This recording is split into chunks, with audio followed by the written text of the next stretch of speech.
Yauma yunfakhu fis-suri fata'tuna afwaja. Kalau sudah ditiupkan, maka semua akan kembali kepada Allah bergelombang semuanya. Semua kembali, nggak ada yang tersisa. Pelan-pelan, fokus, kita balik ke ayat 17-nya lagi. Kapan itu terjadi? Pada hari perpisahan dengan dunia. Inna yaumal fasli kana. Nah, ketika itu ditiupkan, disebut dengan yaumul fasl, hari perpisahan dengan dunia. Habislah dunia semuanya. Nah, hari itulah yang disebut dengan kiamat. Bangkit semua secara serempak, ya, saling bangkit banyak keseluruhannya, sehingga berpotensi ada yang bertubrukan, ada yang bertaburan, ada yang macam-macam. Itu sifatnya disebut dengan kiamat.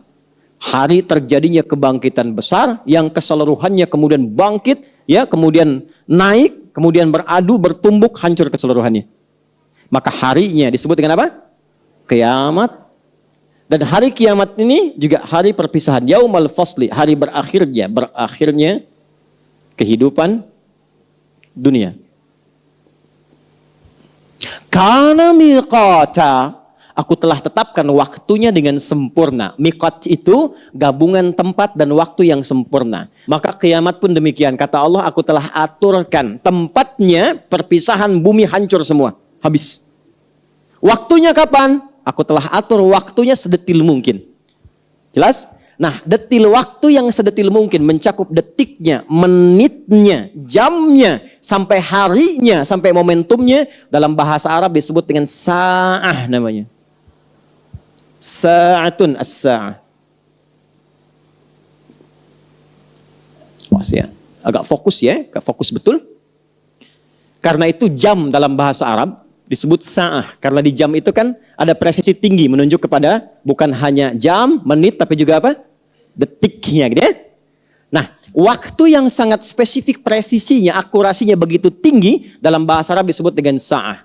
Karena itu, kalau bertanya kapan kiamat terjadi, kapan tepatnya, kapan waktunya, maka dijawab oleh Al-Quran, miqata itu dengan bahasa yang jelas menggunakan kata sa'ah. Buka Quran surah 31 ayat 34. Setelah ini kita harapkan tidak ada lagi yang menyimpulkan kiamat terjadi kapan, tanggal sekian, bulan sekian, dan seterusnya. Quran surah 31 Luqman ayat 34. Pelan-pelan. Innallaha indahu ilmus sa'ah. Masih ingat ayatnya dibuka dengan kata apa itu? Inna kan? Sudah saya terangkan tadi ya. Tanamkan pada jiwamu dengan kuat, jangan ragu. Hanya milik Allah lah pengetahuan tentang detil terjadinya kiamat. Jadi, sa'ah disebutkan di ayat itu menunjukkan kesan bahwa waktu spesifik, detilnya kapan terjadi kiamat itu hanya diketahui oleh Allah saja. Jelas? Ilmuha indallah. Ya, ilmunya, pengetahuannya hanya milik Allah. Wa ma yudrika la'alla as-sa'ata takunu qariba. Oke? Pelan-pelan. Di yang pertama yang Allah ingin sampaikan bahwa ada hak prerogatif Allah yang tidak diturunkan kepada makhluk manapun pengetahuannya. Jelas? Yang pertama kali tentang kiamat. Karena itu, awas, hati-hati ya. Ini kita bahas dengan iman. Kalau ada yang bergeser dari sini berarti lemah imannya. Karena itu, kalau Anda mendengar keterangan kiamat terjadi tanggal sekian, bulan sekian, tahun sekian, langsung kita tepis. Jelas? Karena memang pengetahuannya hanya yang dipunyai siapa? Allah saja. Ya, karena seringkali manusia, ini menunjukkan manusia kurang iman. Ada kesibukan dunia yang membuat imannya nggak kuat. Sehingga takut. Dengan kematian takut. Hati-hati, kalau seseorang sudah takut mati, takut meninggal, itu kata Nabi dia terkontaminasi oleh penyakit hubbud dunia. Terpaut tinggi hatinya dengan dunia. Padahal akan ditinggalkan. Kira-kira Rasul yang paling dicintai siapa? Nabi Muhammad SAW. Malaikat yang paling dekat dengan Allah siapa? Nah, ya ini kita ambil level malaikat dulu, Jibril. Jibril itu kan penyampai wahyu. Kira-kira Jibril tahu nggak kapan waktunya kiamat? Tahu dari mana? Begitu harus pede, kan ayatnya inna, kan? Innallaha indahu ilmus. Allah udah tegaskan, Jibril aja nggak tahu, masa kamu yang bukan malaikat tahu? Jibril aja nggak tahu. Jadi kalau ada yang mengatakan hati-hati kiamat terjadi tanggal sekian, Jibril aja nggak tahu, apalagi ente. Itu. Ya, Nabi Muhammad tahu tidak? Tahu tidak? Kan pernah Isra Mi'raj beliau. Kan pernah menghadap Allah, masa nggak tahu? Tahu nggak? Tidak. Nabi Muhammad, Nabi paling mulia, dekat dengan Allah, takwanya tinggi, karena khuluqul Quran. Surganya turun jaminan sebelum wafatnya, tetap nggak tahu kiamat. Anda wajah sudah nggak jelas. Surga belum terjamin. Pujian nggak datang dari Quran mengatakan kiamat akan terjadi tahun sekian. Cie, siapa Anda? Nah, yang menarik begini, ada dialog antara yang paling dekat dengan Allah dalam kalangan malaikat dan kalangan Nabi, Jibril dan Nabi Muhammad. Dialognya disebutkan dalam kitab Sahih Muslim. Ini, hadis nomor 8. Ya kan?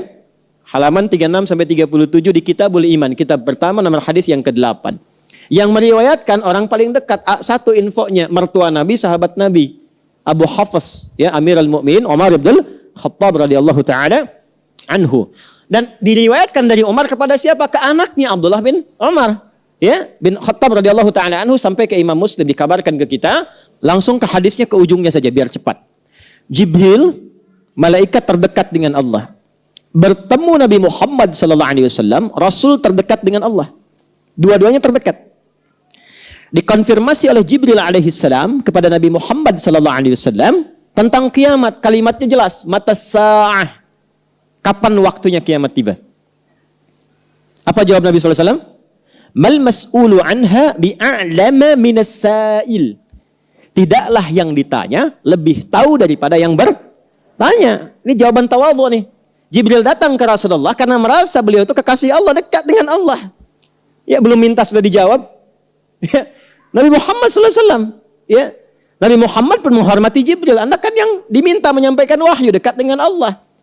Jadi dua-duanya yang terdekat dengan Allah, tapi jawabannya sama. Yang tahu hanya Allah. Jadi Jibril aja nggak tahu, Nabi Muhammad nggak tahu, apalagi kita orang biasa. Tapi yang paling menarik adalah, perhatikan kalimatnya, akhbirni an amaratiha. Sampaikan padaku tanda-tandanya. Nah, ini yang kita pelajari. Jadi kiamat itu dunia berakhir atau tidak? Berarti berakhir. Waktu berakhir atau tidak? Berakhir. Waktu itu dari bahasa Arab. Kalau dalam waktu itu kita gunakan untuk beraktivitas, disebut dengan asr namanya. Kalau dalam waktu itu kita tata aktivitas, berjalan dan seterusnya, disebut dengan zaman namanya. Maka saat kiamat tiba, zaman pun berakhir. Maka berakhir zaman. Jelas ya? Nah, berakhirnya zaman ini menjelang ke kiamat akan dibagi 3 fase. Awas, hati-hati ya. Ini langsung dari Quran dan dari hadis. Karena kiamat terjadi, berakhir dunia, berakhir zaman. Maka seringkali kajian tentang kiamat disebut dengan kajian akhir zaman. Ya. Nah, akhir zaman menuju kiamat itu dibagi 3 fase. Ini ilmiah sekali ya, jadi butuh fokus yang dalam. Hati-hati, bahas kiamat semakin gelap. Insyaallah terang kembali ya. 1, pembuka akhir zaman. Pembuka ini kiamat, akhir zaman. Awas ya. Yang pertama adalah pembuka akhir zaman. Awal, yang mengawali kehidupan di akhir zaman. Jelas? Di bagian akhirnya nih, dari episode kehidupan sejak Adam alaihissalam turun sampai berakhir terjadi kiamat, ini pembukanya ada di fase ini. Paham ya? Jadi ketika ada tandanya, berarti kita sudah memasuki di akhir zaman. Jelas? Ini pertengahan gerbangnya. Ini puncaknya. Dan setiap nanti fase ini dilalui, ada tanda dan peristiwa-peristiwa yang mengiringi. Jelas ya? Supaya kita bisa tahu kita berada di fase yang mana dan apa yang kita siapkan. Ya, Karena itu, karena pengetahuan tentang kiamat milik Allah, nggak usah cari itu, karena yang punya sudah ada. Jelas ya? Dia jangan terlalu menyibukkan diri tentang waktunya, kapan kejadiannya, gimana begini, ya tempatnya seperti apa, detailnya bagaimana, nggak usah ditanya waktunya.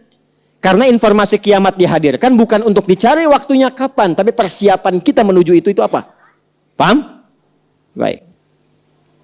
Fokus. Pembuka diawali dengan diutusnya Rasulullah sallallahu alaihi wasallam. Ya. Rasulullah sallallahu alaihi wasallam. Sudah? Karena itu gelarnya Khataman Nabiyyin, penutup para nabi. Ingat, ada anbiya, ada nabiyyin, berbeda. Kalau anbiya beberapa nabi, bukan semua nabi. Makanya ada surah ke-21, surah Al-An, dikisahkan beberapa nabi, tidak semua nabi. Tapi kalau sudah nabiyyin, semua nabi yang pernah bertugas di bumi. Gelar beliau Khataman Nabiyyin. Kembali ke sini. Karena itulah ketika Nabi Muhammad SAW diutus, Allah langsung menurunkan pernyataan di satu ayat, berkorelasi dengan mukjizat beliau sebagai tanda bahwa beliau adalah pembuka dari akhir kehidupan, akhir zaman. Apa ayatnya? Turun Quran surah ke-54 ayat 1.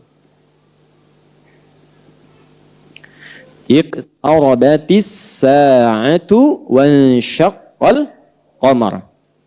Iqtarabatis sa'ah, kiamat mulai mendekat. Artinya akhir kehidupan sudah dimulai dibuka. Ditandai dengan apa? Diutusnya Rasulullah SAW. Di antara pembuktiannya, beliau diberikan mukjizat membelah bulan. Ya? Wan syaqqal qamar, dan bulan telah terbelah. Oke, itu tandanya, tanda awalnya. Dan dibuktikan, ya, dalam satu gambaran yang pernah ke bulan kan melihat ya. Ya, dan diteliti oleh pakar di bidangnya menyimpulkan bahwa bulan pernah terbelah. Jelas kan? Baik. Satu. Ini. Jadi ketika Nabi SAW itu diutus, beliau statusnya sudah penutup para nabi dan rasul, rasul akhir zaman. Dah, rasul akhir zaman. Di fase pembuka. Dah, pelan-pelan. Nah, yang meneruskan risalah beliau, para ulama meneruskan risalah beliau, ya kan? Maka disebut ulama akhir zaman, ustadz akhir zaman, ya kan? Karena menyampaikan risalah ke penghujung akhir masa kehidupan.